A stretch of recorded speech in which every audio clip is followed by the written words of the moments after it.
हाँ Pankaj sir.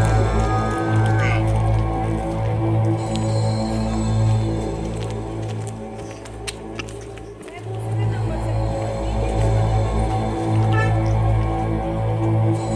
Number है तुम्हारा फोन फेंक दो। नहीं, फोन नहीं, सिम है मेरा।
चौबे जी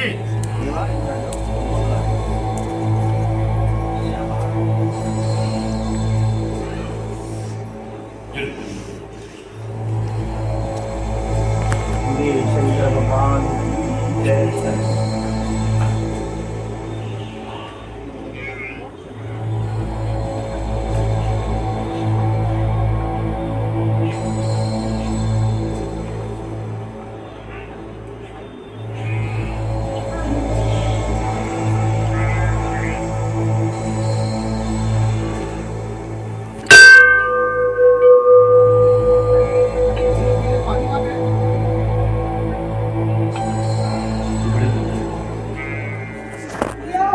फिर से बना। बोलिए नर्मदा मैया की जय। बोलिए कुंभेश्वर महादेव भगवान की जय। ये बहुत ही पवित्र तीर्थ है। कहते हैं कि यहाँ पर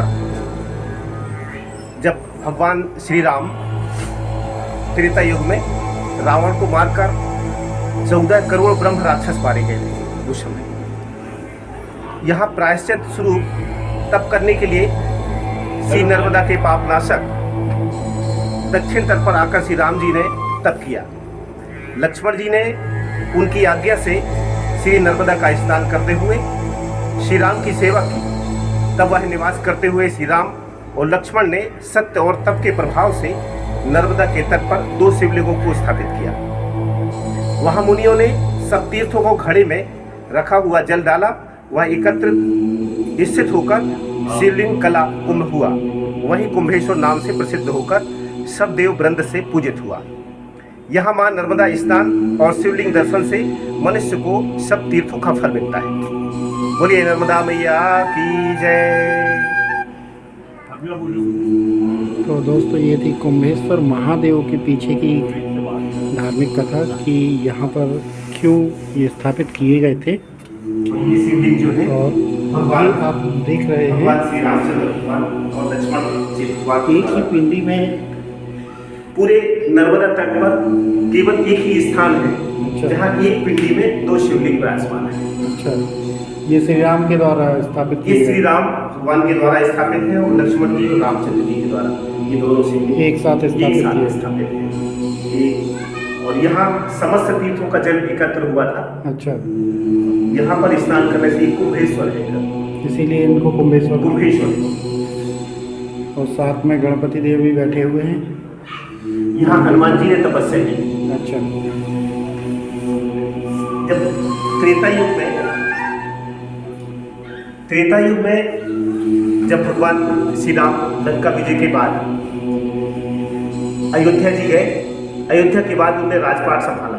अच्छा, राजपाट संभालने के बाद एक दिन हनुमान जी को ऐसा मन में आया कि क्यों ना हम कैलाश पर्वत जाके भगवान शिव और पार्वती जी के दर्शन करके आए।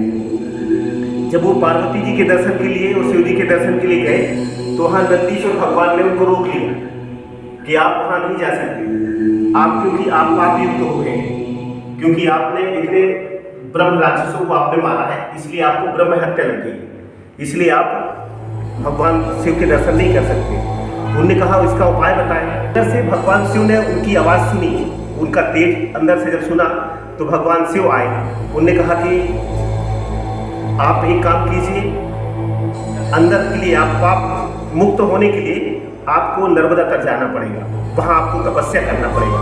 तब फिर वो भगवान हनुमान जी वहाँ से सीधे छलांग लगाते हैं और इसी स्थान पर आते हैं। यहाँ स्थान पर आकर वो उन्होंने तपस्या की। तपस्या करने के बाद भगवान फिर प्रकट होते हैं पार्वती जी से है, और प्रकट होने के बाद फिर उनको आशीर्वाद देते हैं और उनसे ये बोलते हैं कि आपने तो अपने स्वामी के लिए, आपने सेवा भाव से स्वामी के लिए आपने उनका पूजन किया है या उनकी सेवा की है और राक्षसों को मारा है, आप पाप मुक्त हैं। जब ये खबर श्री राम भगवान को जब जानकारी लगती है तब फिर वो बोले कि नहीं, अगर मैं पाप पर युक्त हूँ, क्योंकि हमने भी राक्षसों मारा, मेरे कारण हनुमान जी को ये हो गया था, तब फिर वो आके फिर यहाँ उनने तपस्या की, लक्ष्मण जी सह। तब फिर समस्त तीर्थों का जो आया है जल लाके और फिर ये 2 शिवलिंगों ने स्थापित किया।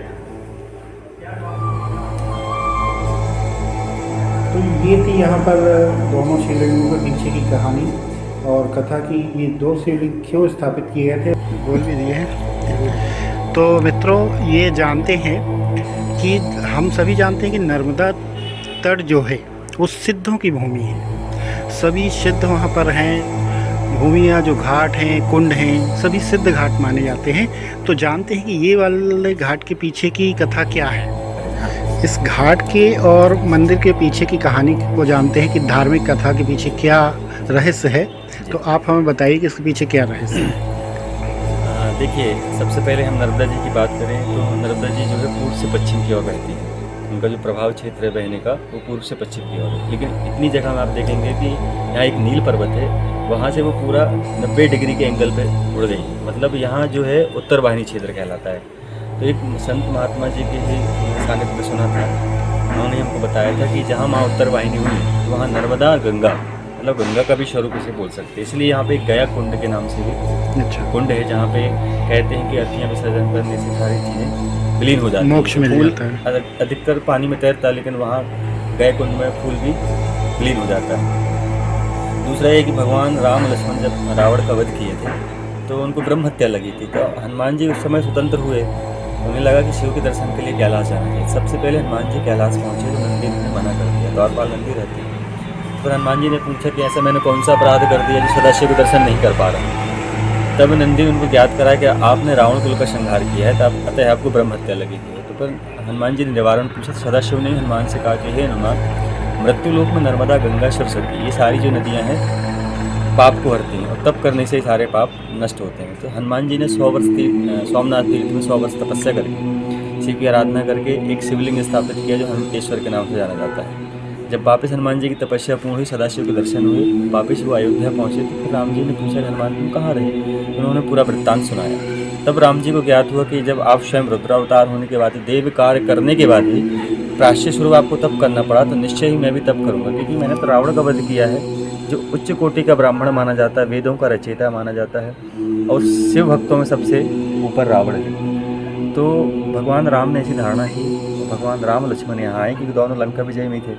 भगवान राम लक्ष्मण आए, 24 वर्ष इस जगह पे रहे, ऐसा पूरा शास्त्र में लिखा है। 24 साल। हाँ, स्कंद पुराण के रेवा खंड में 84वां अध्याय है, कपितीर्थ रामेश्वर लक्ष्मणेश्वर के धाम से। तो 24 वर्ष रह के शिव की आराधना की है भगवान राम लक्ष्मण ने। एक ही जलहरी में एक शिवलिंग जो बड़े आकार में वो राम जी ने बनाए हैं, एक शिवलिंग जो है लक्ष्मण जी ने बनाया। बड़ा छोटा का मतलब यही हुआ कि एक राम जी द्वारा है, एक लक्ष्मण जी द्वारा। जो मुनि जहाँ जिस स्थान पे था, जब पता है कि प्रभु यहाँ तपस्या करे, तो सारे ऋषि मुनि जिस स्थान पे थे वहाँ से उन्होंने अपना जल लेके आया। मतलब जो तीर्थ में जो भी जल था, सब तीर्थों का जल आया था कलसे में। तो कलश को हम घड़ा कुंभ बोलते हैं, उस जल से भगवान का अभिषेक हुआ, इसलिए इसका नाम पड़ा है कुंभेश्वर। प्रहल त्रेतायुग में इसको स्कंद के नाम से जाना जाता था। तो ये थी कुंभेश्वर महादेव के पीछे की कहानी और रहस्य की, क्यों हमें यहाँ कुंभेश्वर महादेव कहते हैं। और ये 2 पिंडी जो आप देखते हैं, तो इनके पीछे क्या रहस्य था ये भी हमने पुजारी जी से जाना। और ये जो घाट है, ये घाट कौन कहलाता है? ये लमेटी घाट है। लमेटी घाट कहलाता है। लमेटा लमेटी, अच्छा, इस तरफ लमेटा लगता है, उत्तर तट में लमेटा, दक्षिण तट में लमेटी। यहाँ 2 तट हो गए, एक उत्तर एक दक्षिण। नर्मदा जी के 2 ही तट होते हैं। उस वाला एरिया अपना उत्तर तट कहलाता है, इस वाला एरिया दक्षिण तट कहलाता है। आप पूरा अमरकंटक से गुजरात तक चले जाइए तो ये एरिया आपको पूरा दक्षिण तट कहलाएगा, अच्छा, और उस वाला एरिया उत्तर तट कहलाएगा। तो ये आपको बहुत ही महत्वपूर्ण जानकारी मिली और धार्मिक जानकारी है। और यहाँ पर मैंने आपको दिखाया भी कि ये महादेव जो बैठे हुए हैं, 2 पिंडियाँ हैं, एक ही ये जलहरी में है।